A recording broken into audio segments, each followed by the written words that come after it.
Bien, ya estamos de regreso en Causa Común. Haga sus preguntas y con todo gusto la licenciada Diana contestará a estas dudas que puedan por ahí tener en su casa. Bien, yo quisiera preguntar, ¿son los mismos trastornos los de hace 20 años, 30 años, a los del día de hoy, o esto ha ido evolucionando?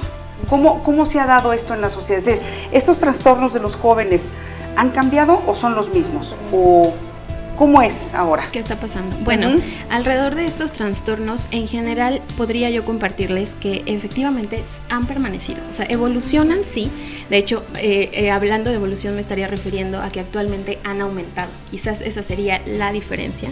Sin embargo, en general, estos han sido los que, alrededor de los que se encuentran los adolescentes, justo por lo que comentábamos hace un momento, son los afectos. Es justo la etapa en la que ellos están más vulnerables o viviendo justamente todos estos cambios a nivel físico, psicológico. Entonces, por eso es que permanecen, aumentan en cantidad, pero a lo mejor un dato que podría yo compartirles referente a unas estadísticas que se han hecho hace poco, tendríamos que hablar, por ejemplo, en cuanto a las sustancias. El alcoholismo, por ejemplo, estamos hablando de que ese sí es un dato que ha sobrellamado la atención por el aumento. Y las drogas. Totalmente. Igual, el consumo de estas, cualquiera que sea la droga, ¿no? Ha aumentado. Entonces, esto quiere decir que ha evolucionado, porque a lo mejor el problema era desde hace 30 años el mismo. Exactamente. Esa falta de afecto. Pero ahora tiene otros matices como el del alcoholismo o el consumo de drogas. Que los acentúan. Que los acentúan. Entonces esto quiere decir, si se están dando estas situaciones como la de, por ejemplo, que ahorita lo vamos a tratar en concreto, lo de que pasó hace unos días en Monterrey, esto quiere decir entonces sí que se acentuó y que también es un problema de afecto, de atención en casa. Así es. Hay una llamada que nosotros recibimos del público de un señor Ávila. El señor Ávila nos pregunta, bueno, ¿qué puedo hacer con mi hijo si ya cometió o llevó a cabo una conducta indebida, hizo algo que no debería, ¿sí? Y él ya lo probó todo, ya hizo de todo, ya lo regañó, ya lo castigó, ya no lo dejó ir a lo mejor al cine o ya no le dio dinero para comprar algo? ¿Qué debo hacer yo, padre de familia? Precisamente, ya lo agoté todo, ya no sé qué hacer con mi hijo. ¿Qué hago? ¿Cómo respondo? ¿Cómo le ayudo? Porque lo entiendo, puede existir el momento en que más de algún padre de familia diga, no sé qué hacer. Totalmente, y justo muchas veces llegan hacia terapia tanto padres de adolescentes como padres de niños en el punto en el que ya, ¿no? De repente es una desesperación de no sé qué hacer. Entonces, bueno, en la experiencia, en la parte en la que yo trabajo en consultorio con las familias, ¿qué es lo que me funciona o qué es lo que yo podría sugerirle al señor Ávila que nos lance esta pregunta? Uno es, yo creo que también el darse la oportunidad de decir, es algo que va a ir, como decíamos hace rato, evolucionando, o sea, que no tranquilo, esa sería como una de las cosas primordiales. Contar hasta 10. Primero, pero también sí es cierto que de repente hay un punto en el que dice, ya no puedo más, no sé qué hacer, ya hablé por las buenas, ya hice por las esto. Malas. Exactamente. ¿Qué es lo que muchas veces pasa conmigo en terapia? ¿Qué es lo que yo les puedo a lo mejor ser portavoz de adolescentes que necesitan? Justamente esto, paciencia, darles su tiempo y acompañarlos. O sea, mi clave sería, está bien, o sea, ese regaño, esa llamada de atención, ese castigo, puede seguir. Yo estoy de acuerdo en que muchas veces, porque si no, no hay límites. De repente es lo que decíamos hace un momento. Se ha pasado como de un extremo a otro, en el de que ahora a veces hasta se empezó a mencionar que los papás son amigos de los hijos, ¿no? Entonces, desde mi perspectiva y lo que hemos trabajado como equipo en cuanto al área de psicología, no estaría yo encaminada hacia esa idea. Al contrario, los papás siempre deben tener como una autoridad, deben marcar lo que se permite, lo que no. Entonces, desde este sentido, sí sería necesario que el señor Ávila recupere, digamos, y si es necesario imponer a lo mejor algo más directivo con él, sería hablarlo. A lo mejor ese sería el matiz o la clave que yo le daría. Se habla, no es como estás castigado ya, no. O sea, la vuelta es hacerlo hablarlo, entender. Totalmente. Es decir, ese acompañamiento es decirle, a ver, hijo,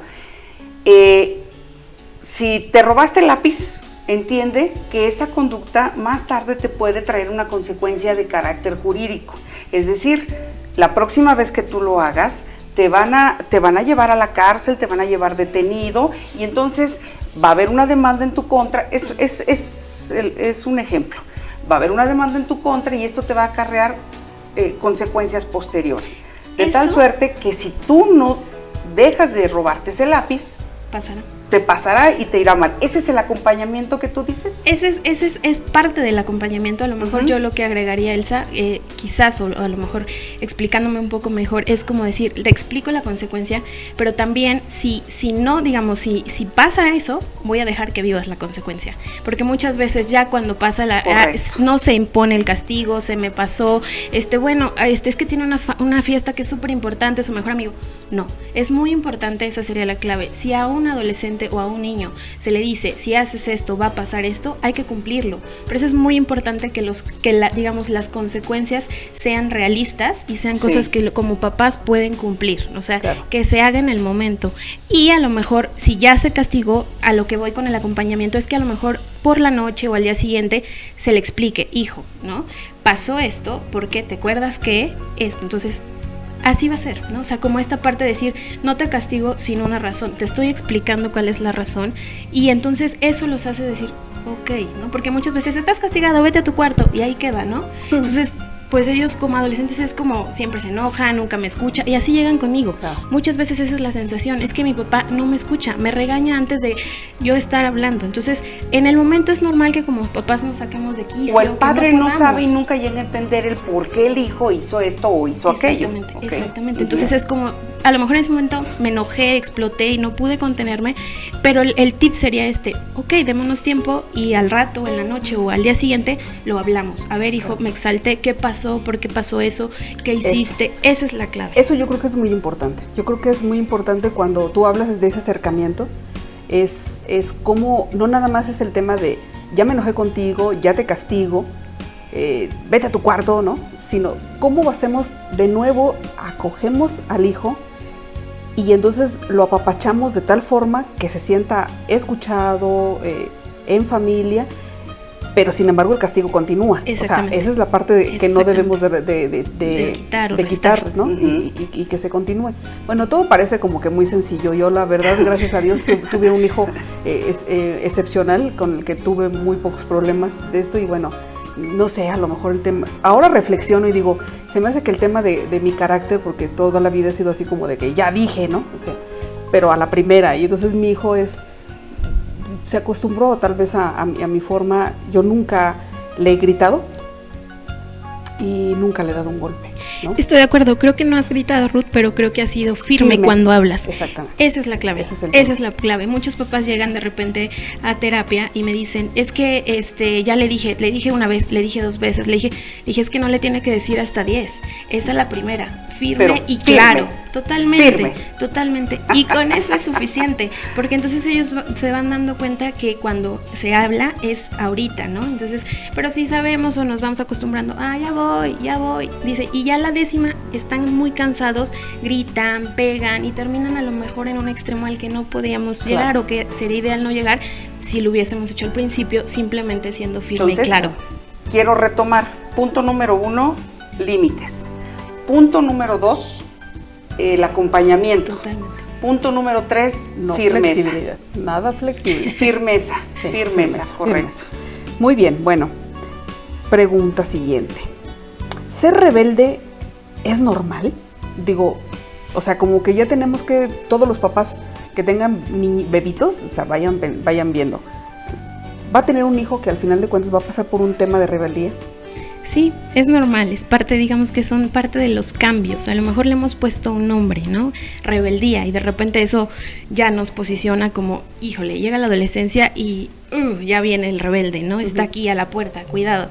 Y de repente a mí me pasa que creo que quizás la clave es que mi formación, mi edad me permite conectarme, y cuando llega un adolescente no lo veo como adolescente rebelde, lo veo como un chico que viene, que se queda en un espacio, que me quiere compartir algo, y creo que esa es la diferencia. Cuando a lo mejor nos empezamos a quitar este temor de ya viene el adolescente, no, a lo mejor sería vamos a ver qué tierra hay, ¿no? Y a disfrutar y aprender de esta nueva etapa. El adolescente que se etiqueta tal como rebelde, pudiéramos decir que es más bien que él trata de afirmar su personalidad, está encontrando cómo debe de conducirse en la vida real. Exactamente, buscando la identidad. La ¿no? identidad. Es justamente lo que está alrededor de decir quién soy, a dónde voy. Mis papás, bueno, han sido los que me han acompañado, son así, pero de repente no son los super papás, ¿no? Hay cosas que fallan, claro. Cosas que no estoy de acuerdo. Entonces, tengo que también mostrar un poco de desacuerdo. Quizás la manera es que de repente, efectivamente, por todas las influencias que tienen, la manera es la que espanta, ¿no? Claro. Pero siempre estando cerca y conteniéndolos es lo más importante, la escucha. Claro, muy bien. No, pues excelente. Entonces, bueno, más bien, ahí te toca. Sí, a ver, Diana, yo tengo otra pregunta. ¿Cuáles, para bien o para mal, cuáles son los factores principales que influyen en el comportamiento de este adolescente? Okay. Obvio, el amor, el cariño, las atenciones influyen para bien, pero a veces no nos damos cuenta porque también hay extremos, también demasiado nos puede hacer daño, totalmente. Exacto, esa sobreprotección, pero en fin, ¿cuáles son los factores principales que influyen en el comportamiento de este joven? Ok, de inicio yo recalcaría pues, todo lo que tiene que ver con la familia, todo lo que vive en su familia, pero no podemos dejar de lado que son adolescentes en medios de, ¿no? Entonces son parte de un medio, de una sociedad, de un contexto, entonces claro. Totalmente también influyen medios de comunicación, actualmente lo que vive, ¿no? En la escuela y actualmente también todos lo que son la tecnología, ¿no? El Facebook, el Instagram, todo eso de verdad es actualmente yo recibo muchos chicos que están alrededor y su vida gira alrededor de la importancia que le dan a este tipo de redes sociales. Entonces, de una u otra manera, todo esto va llegando a ellos y sí son influencias que pesan. He ahí la importancia de, yo soy una de las que dice y les sugiero a los papás, dejarlos entrar a esos medios porque a fin de cuentas son parte de lo que ellos están claro. viviendo, de lo que necesitan para pertenecer a un grupo, para justo lo que decíamos, irse identificando.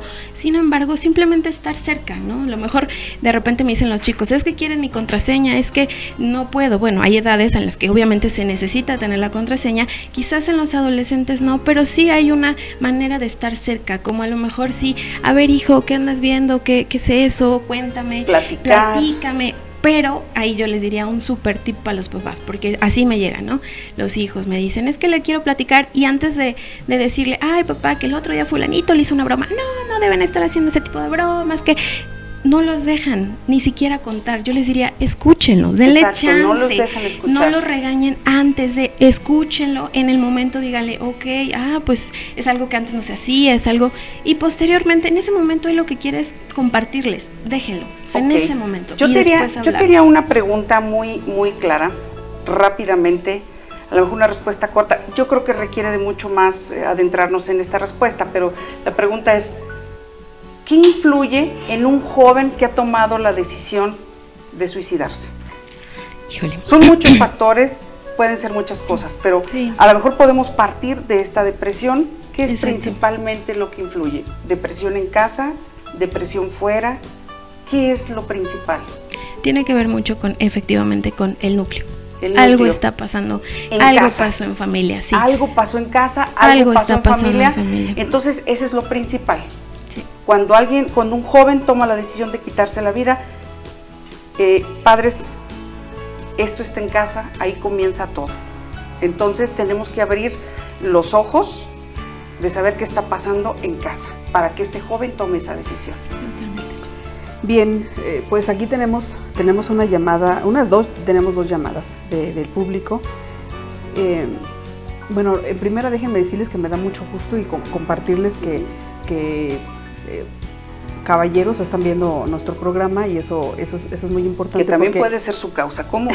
Sí, acuérdense que las mujeres somos su causa común, ¿no? Ajá. Siempre va a haber una mujer cerca de usted y qué bueno que así lo está viendo.